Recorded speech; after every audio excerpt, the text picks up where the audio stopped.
موت کے وقت ایذا اور قلب کی بے وفائی۔ یہ تو معاصی اور گناہوں کا ایک پہلو ہے، لیکن اس سے زیادہ خوفناک، درد انگیز، تلخ ترین ایک اور پہلو ہے، اور وہ یہ ہے کہ انسان جب اس دنیا سے رخصت ہو کر بارگاہ الہی کی طرف جانے کی تیاری کرتا ہے اور حالت نزع اس پر طاری ہوتی ہے، تو اس کا قلب اور زبان دونوں اس سے بے وفائی کرتے ہیں، اور بسا اوقات اس کے منہ پر کلمہ شہادت تک جاری نہیں ہوتا، اور اس کا مشاہدہ اکثر لوگ کر چکے ہیں۔ بعض لوگوں کو حالت نزع میں کہا گیا کہ لا الہ الا اللہ کہو، ان کی زبان سے نکل گیا آہ آہ، مجھ میں یہ کہنے کی قدرت نہیں۔ کسی سے کہا گیا لا الہ الا اللہ کہو تو اس کے منہ سے نکلا شاہ اور رخ تم سے بازی لے گیا۔ حاشا، شاہ اور رخ شطرنج کے دو مہروں کے نام ہے۔ کہنے والا شطرنج کا عادی تھا۔ نزع کے وقت کلمہ شہادت کی تلقین کی گئی تو اس کے منہ سے بجائے کلمہ شہادت کی شاہ رخ کا نام جاری ہو گیا۔ کسی سے کہا گیا کہو لا الہ الا اللہ تو اس کی زبان پر یہ شعر جاری ہو گیا۔ ترجمہ: اے وہ کہ ایک دن تکان سے چور چور تھی اور کہہ رہی تھی کہ حمام منجاب کا راستہ کدھر ہے، اور یہ شعر پڑھتے ہوئے اس نے جان چھوڑ دی۔ کسی سے کہا گیا لا الہ الا اللہ کہو تو اس نے کہنا شروع کر دیا تا دہنا دہنا، یعنی گانے کا ساز درست کرنے لگا، اور پھر کہنے لگا تم مجھے کیا تلقین کر رہے ہو، اس سے مجھے کچھ فائدہ نہیں ہوگا، اور دنیا کا تو کوئی گناہ میں ترک نہیں کروں گا۔ اس کے بعد اس کی جان نکل گئی۔ کسی دوسرے سے کہا گیا تو اس نے جواب دیا اس سے مجھے کوئی فائدہ نہیں ہوگا اور مجھے یاد نہیں پڑتا کہ میں نے کبھی نماز پڑھی ہو۔ اس کے بعد اس نے جان دے دی۔ ایک اور آدمی سے یہی کہا گیا تو اس نے کہا تو کہتا ہے اس سے میں انکار کرتا ہوں، میں ہرگز نہیں کہوں گا۔ اس کے بعد اس کی روح نکل گئی۔ کسی دوسرے سے کہا گیا تو اس نے جواب دیا میں یہ کہنے کا ارادہ کرتا ہوں لیکن زبان رک جاتی ہے۔ ایک شخص نے بعض پیشہ ور گداگروں کا حال مجھ سے بیان کیا کہ فلاں کی موت کے وقت میں اس کے پاس تھا، عین نزع کے وقت اس کے منہ سے یہ کلمات نکلنے لگے، اللہ کے نام پر ایک پیسہ، اللہ کے نام کا ایک پیسہ، اور اسی حالت میں وہ مر گیا۔ ایک تاجر نے اپنے قرابت دار کی حالت بیان کی کہ لوگوں نے اس سے کہا لا الہ الا اللہ کہو تو اس کے منہ سے یہ کلمات نکلنے لگے، یہ ٹکڑا سب سے ارزاں ہے، یہ خریدو بہت اچھا ہے، یہ خریدو بہت اچھا ہے، اور اسی حالت میں وہ مر گیا۔ سبحان اللہ، ذات الہی بڑی پاک ہے۔ اس قسم کے واقعات تو لوگوں نے بے شمار اپنی آنکھوں سے دیکھے ہیں۔ رہے وہ حالات مرنے والوں کی جو ہم سے پوشیدہ ہیں، ان واقعات سے کہیں زیادہ خطرناک ہے۔ جب انسان حضور ذہن، قوت دماغ اور قوت ادراک کے زمانے میں شیطان کو اپنے اوپر قابض اور مسلط کر لیتا ہے، اور شیطان جدھر چاہتا ہے اسے گھسیٹ کر لے جاتا ہے، ذکر الہی سے غافل اور بے خبر کر دیتا ہے، اس کی زبان کو اس کے ذکر سے معطل کر دیتا ہے، اور خود اسی کے اعضاء کو اس کے خلاف استعمال کرتا ہے، تو اس وقت جب کہ اس کی ساری قوتیں ختم ہو جاتی ہیں، نزع کی تکلیف میں وہ مبتلا ہوتا ہے، شیطان پوری قوت سے اس پر حملہ آور ہوتا اور اپنی ساری طاقتیں جمع کر کے دھمکتا ہے تاکہ اس کے انتقام کے لیے، کیونکہ یہ بندے کا آخری عمل ہوتا ہے۔ اس وقت شیطان پوری قوت سے آراستہ ہوتا ہے اور یہ خود اس وقت کمزور، ضعیف، نحیف اور ہر قسم کی طاقتوں سے محروم ہو جاتا ہے۔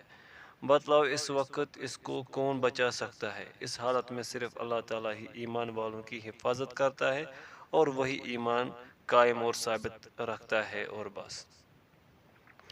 اللہ تعالیٰ فرماتا ہے ایمان والوں کو اللہ تعالیٰ پکی بات کے ساتھ مضبوط رکھتا ہے، دنیا کی زندگی میں بھی اور آخرت میں بھی۔ ہاں، نا انصاف لوگوں کو اللہ بہکا دیتا ہے اور اللہ جو چاہے کر گزرتا ہے۔ سورہ ابراہیم۔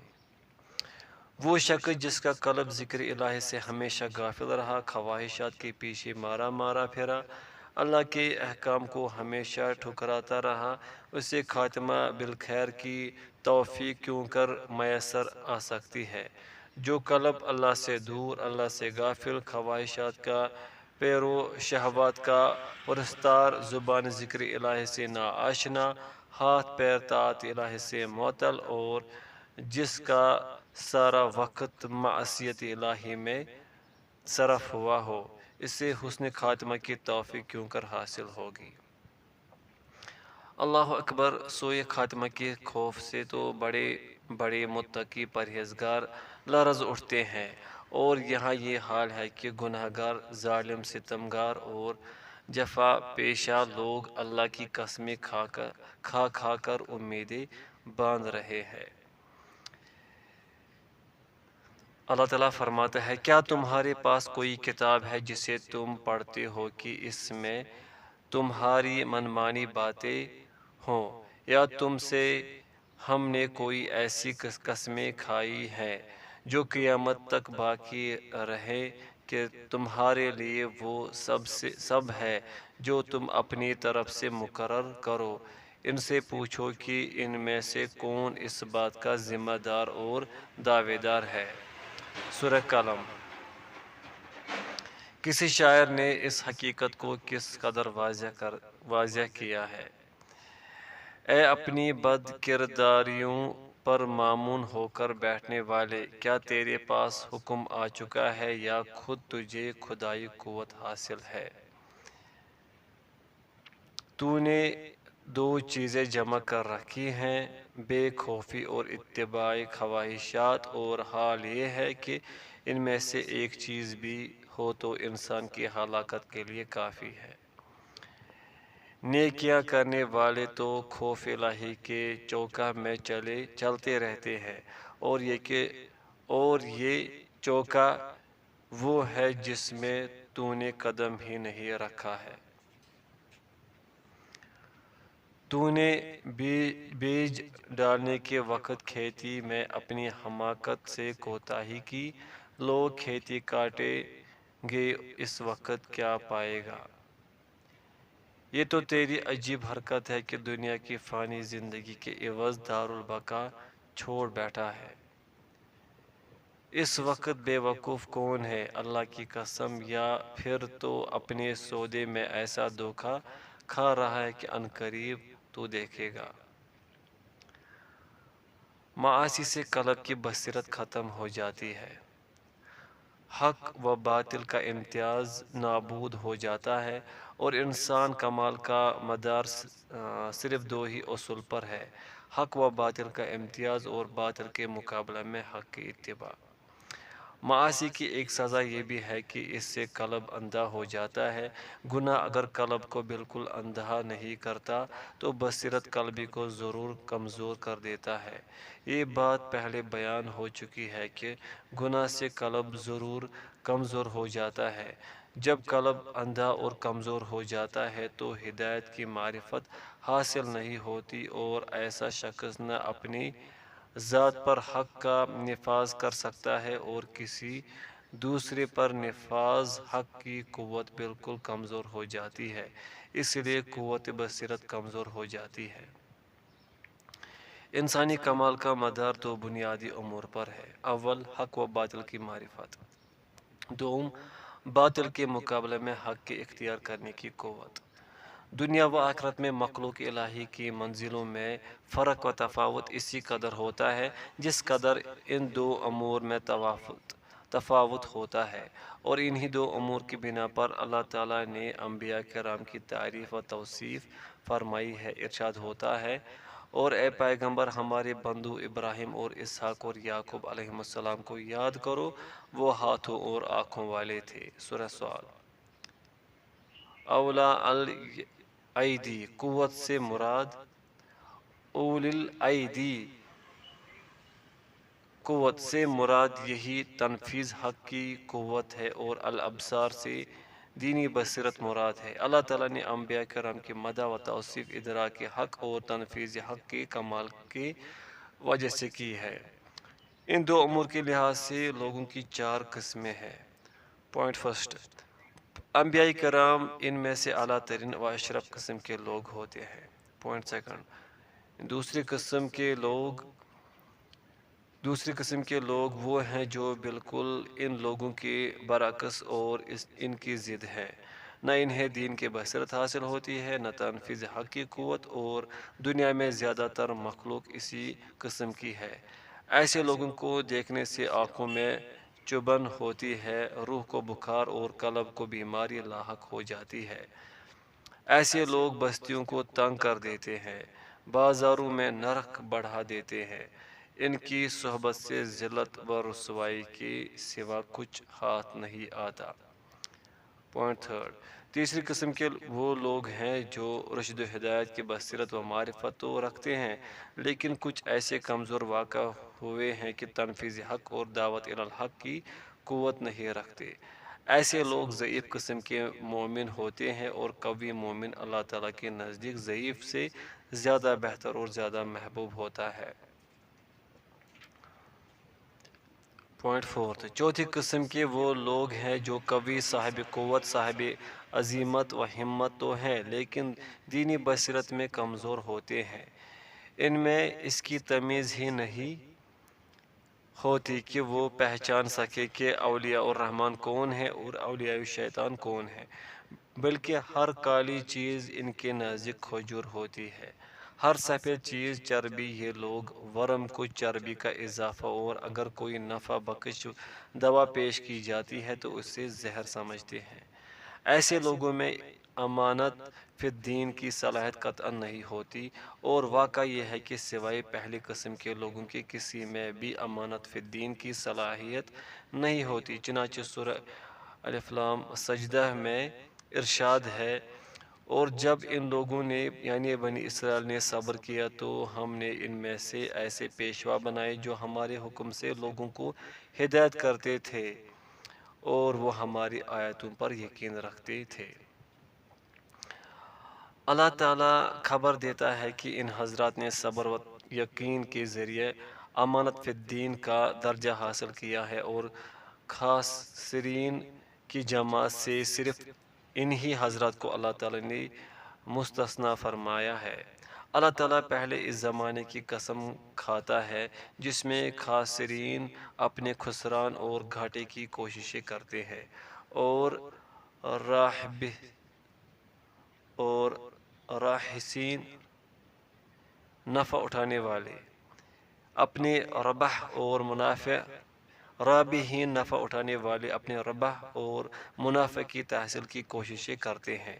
اور قسم کے بعد فرماتا ہے ان لوگوں کے سوا تمام خسران و ٹوٹے میں ہیں۔ چنانچہ فرماتا ہے قسم ہے زمانے کی انسان نقصان میں ہے، مگر وہ جو ایمان لائے اور انہوں نے نیک عمل کیے، ایک دوسرے کو حق بات کی تلقین کرتے رہے اور صبر کی ہدایت کرتے رہے، وہ البتہ نقصان میں نہیں ہے۔ سورۃ العصر۔ یہاں اللہ تعالیٰ صرف ایمان و معرفت اور صبر علی الحق پر اکتفا نہیں فرماتا، بلکہ فرماتا ہے ایک دوسرے کو حق و صبر کی وصیت و تلقین کرے، اور ایک دوسرے کی ہدایت و رہنمائی کرتے رہے، اور ان کو حق و صبر پر آمادہ کرے۔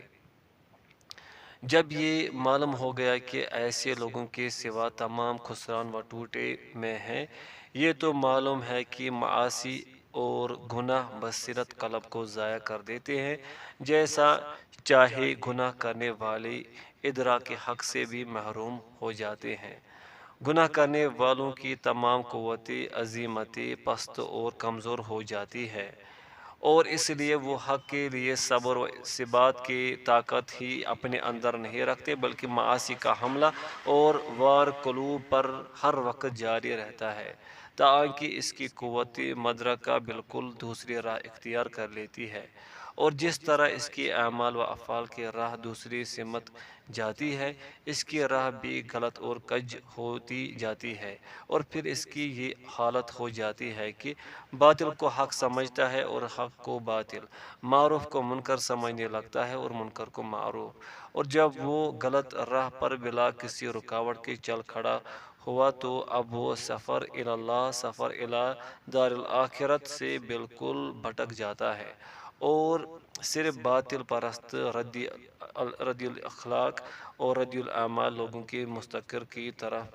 سرپٹ دوڑا چلا جاتا ہے، جو صرف دنیا کی زندگی پر قناعت کیے ہوئے ہیں اور اسی پر مطمئن ہے، اور جو اللہ تعالیٰ اور اس کی آیات سے بالکل غافل ہے، بے خبر اور لقائے الہی سے بالکل محروم ہو چکے ہیں۔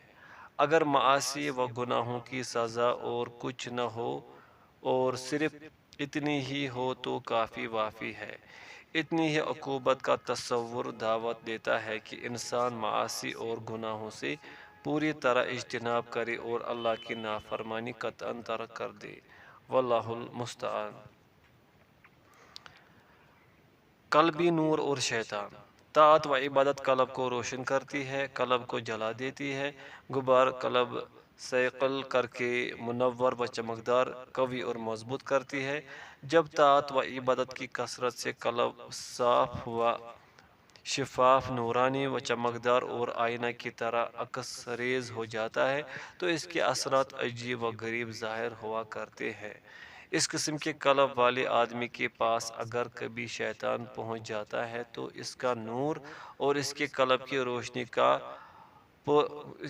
کا پرتو عکس شیاطین پر اس طرح اثر انداز ہوتا ہے جس طرح آسمان کے فرشتوں کی باتیں چرانے والے شیاطین پر شہاب ثاقب ٹوٹنے سے ہوتا ہے۔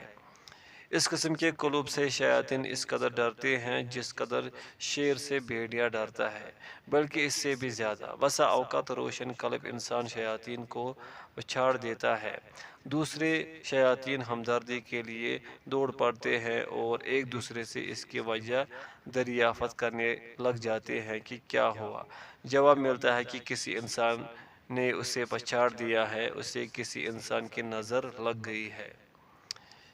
شعر کا ترجمہ: کیا کہنا ہے نورانی قلب کی نظر و نگاہ کا کہ اس کے نور سے شیطان بھی جلنے لگتا ہے۔